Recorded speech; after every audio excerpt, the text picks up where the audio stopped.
déclaration de soupçon. ok Voilà léegi déclaration de soupçon bi mooy bu dee jot xaalis bitim réew wala yenn virement c'est les banques ñooy def déclaration de soupçon bi. ok léegi réglé ko avec CENTIF. bu ñu ko réglé ak CENTIF dañ la war a sax di enquête pour que chaque fois bu amee shift donc Farba bu yàgg la ko bu yàgg ñoom depuis ci première shift yi. parce que 125 milliards mënuñu ko dugal ci réew ko di ko doo ko wax. cela veut dire que y a faille CENTIF def doon liggéeyam les banques où passait l'argent aussi n'avaient pas fait leur travail. ok donc les fautes là c'est des fautes généralisées. parce que 125 milliards yi da daan ñëw peut-être par 2 milliards de 1 milliard nangam. donc on devait faire la déclaration de soupçon depuis longtemps. et que CENTIF dans sa démarche intellectuelle dafa war chaque fois bu amee problème mu déclaration de pour benn transfert d'argent douteux CENTIF dafa war a interroger waa ji laaj ko pour chaque cas. depuis le début waratuñu xool globalement di ko doog a laaj. parce que c'est sans objet. parce que fi mu ne nii boo ko laajoon tey xaalis boobu yëpp même bu dee dugal na ko feneen wala yóbbu na ko mais amul sens di nga koy toppatoo après parce que y a ce qu'on appelle de l'absentéisme y a de la prévarication. ok voilà il y a de la prévarication parce que le sanctionnaire fera sanctionner les banques qui l'ont pas signalé. et puis même sanctionner ay waa CENTIF yi. léegi nag li gars yi di fàtte mooy un député il ne peut être arrêté ni détenu qu'en cas de flagrant délit et hors session la ñu waxoon. donc Farba CENTIF mënoon na ko woo à l'époque pour aménager le juge. alléger ko. demander yëpp ba ñoo indil le fait de dire un chiffre rek de 125 milliards mu mel ni luñ globaliser la di ko utiliser parce que Sénégal duñ comprendre. kooku ay transfert la ay transaction nga jaay kii jënd kële jaay kële mi ngi mel ni un notaire. son cabinet 200 milliards mën na fa jaar par année. mais boo ñëwee sax ne ko da ngaa blanchir wala dara 200 milliards ko xamul day yaakaar ne c'est de l'argent comme ça. donc loolu c'était pas la peine. maintenant ça n'a rien à voir avec la procédure parce que le magistrat va interroger Farba. parce que mënoo ñëw rek un procureur déjà pour que mu enquête procureur du woo kenn du ko enquête. procureur day def soit transmet en retour. wala mu def réquisitoire introductif d'instance jox ko juge d'instruction bi ubbi une information. maintenant la saisine de CENTIF c'est comme une dénonciation rek. finalement comme genre valeur juridique de dénonciation la am. parce qu'ils n'ont pas enquêté ils n'ont pas fait de traces d'indices. Ils n'ont pas conclu, ils n'ont pas confondu l'auteur supposé des faits. Donc, ils n'ont fait que signaler, c'est comme une dénonciation. Le CENTIF dénonciation, là. Parce que procédure de dénonciation, là. Voilà, procédure de dénonciation. Parce que entendre nous, le mise en cause, beaucoup entendre. Dans le règne, Abdou a violé une femme à Diourbel. Sans dame vérifier, tu as fait une dénonciation. Donc, la saisine de CENTIF est une dénonciation. Il faut qu'on sache que c'est une dénonciation. Parce que si tu es un enquêteur, l'enquête est contradictoire. Tu entends l'auteur des faits et tu fais un rapport, tu fais des vérifications. Après vérification faite, il appelle que l'origine des fonds n'a pas été justifiée. Loolu mooy problème Farba donc la CENTIF a fait une dénonciation au niveau du parquet financier. Léegi nag cette dénonciation était très vite en besogne parce qu'ils ont dit blanchiment et le blanchiment est la conséquence de l'enrichissement illicite. Même ci kaw loolu foog ñu taxaw ci loolu parce que démb rek am na ku ma posé la même question nee na day dégg blanchiment de capitaux du code mais xamul lan mooy blanchiment. Non, blanchiment c'est un terme qui vient de Al Capone. Al Capone, oui. Vers les années 1930 là à Chicago. Al Capone était un trafiquant de drogue. Bon, il vendait les kepa de drogue à $10, $5. di ko empiler muy bari noonu. bi mu ko defee ci néeg ba mu bari finalement lañ ne ko ne ko lii xaalis la comme xaalis yëpp mën nga ko liggéeyee. non mën nga ko liggéeyee. ci la dem Al Capone di jënd les blanchisseries des Chinois. à Chicago. di ko maire Liski moo ko wax. un nommé maire Liski ne ko bu ñu ko def bu ñu ko wax jënd. les blanchisseries de signes comme yi fi doon nekk di faute yére yooyu. ci la ko doon jënd. ñu tuddee ko blanchissement au début nga dégg ñu naan blanchissement. voilà parce que il achetait les blanchisseries. des nettoyages. maintenant nag bi ñu demaatee ba ay 36. 1936.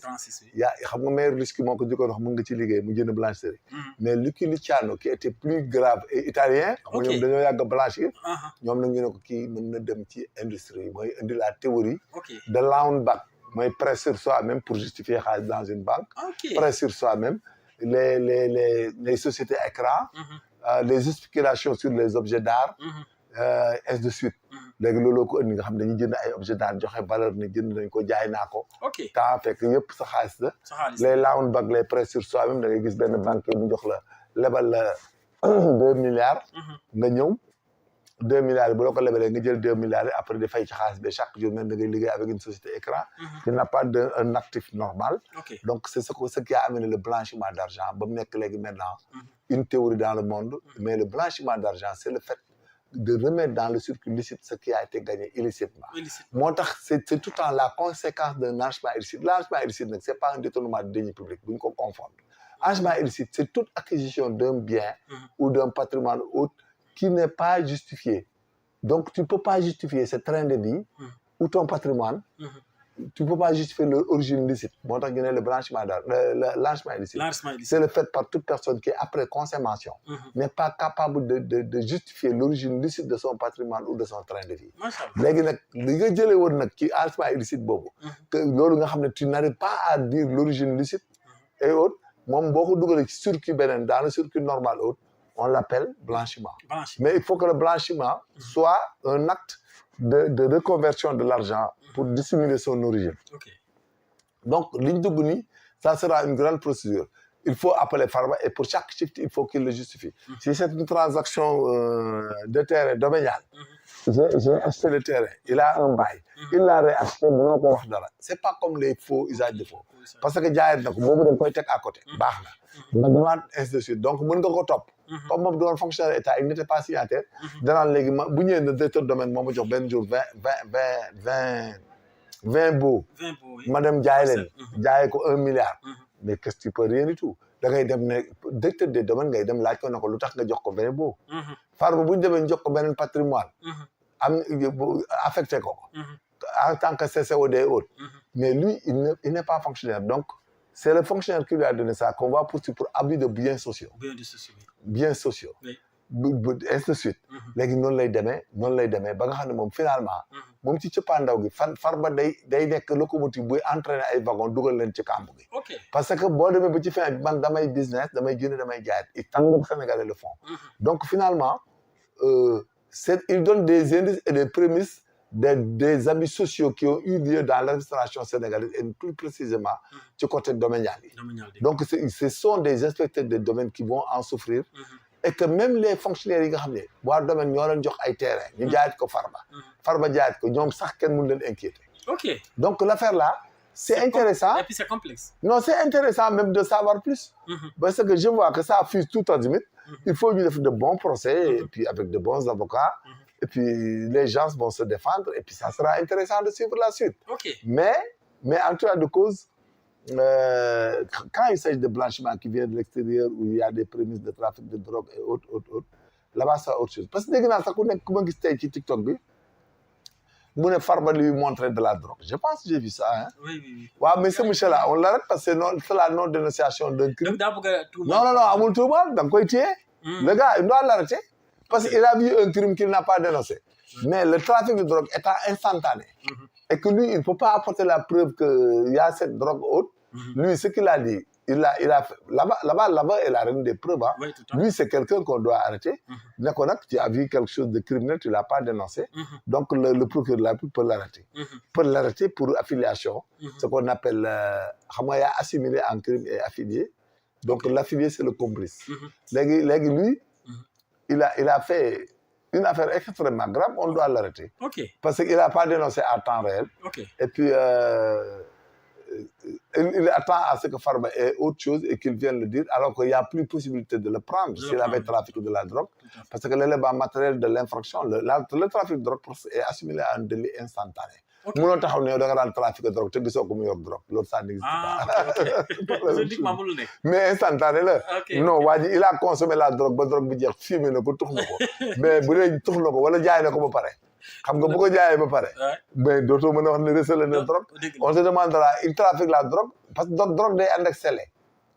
Léegi nag bu dee da nga jaay drogue ba pare nag mën nañ topp ci recette drogue bi ne la blanchiment moo tax ñu indi blanchiment bi ngay dégg c'est pour que trafiquant drogue yi bu ñu blanchir ba pare bu ñu amee de l'argent illicite qui émane de la drogue et après ñu kar leen ci blanchiment mais le blanchiment est le blanchiment des capitaux là le blanchiment d'argent là est économique hein ça n'a rien à voir c'est une pensée, un esprit. Il y a des pays qui vivent que du blanchiment. Hein. Ah bon? Il y a des pays qui ferment les yeux là-dessus. Je ne cite pas les pays là pour nous attaquer. Mais il y a des pays qui s'en fichent de l'argent qui entre, qui sort.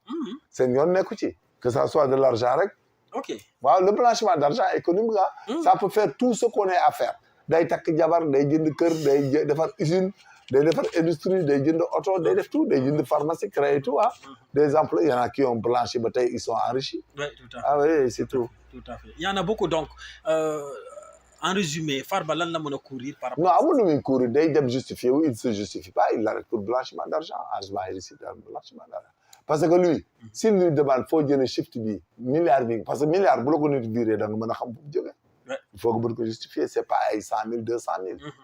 Dans le shift normal parce que virement yi de ay virement la. yooyu virement yi ngi gis traçabilité yi c'était banque. Tous ceux qui ont viré l'argent dañu Farba daf ma jaay li daf ma jaay li. Farba bu ñu ko foo jëlee terrain bi man mu ne la man defaruma bàyyi lañ ma jox. Mais bàyyi bu ñu ko joxee c'est légal munoo boo dee il n'a pas droit à plusieurs baux mais il y aura d'autres qui vont tomber. Il y a des fonctionnaires sénégalais qui ont 5 baux hein. Ou 10 baux même. Oui, tout à fait. Alors, par rapport à la situation, ñenn ci Sénégalais yi dañoo jàpp ne lii reddition des comptes la mais ñeneen ñi dañoo jàpp ne règlement de compte la léegi sa analyse ci loolu. C'est la pensée politique et le discours qui ont xam nga li problème mooy discours yi précédé. Comme le cas de Sonko bu waaw discours yooyu ko précédé.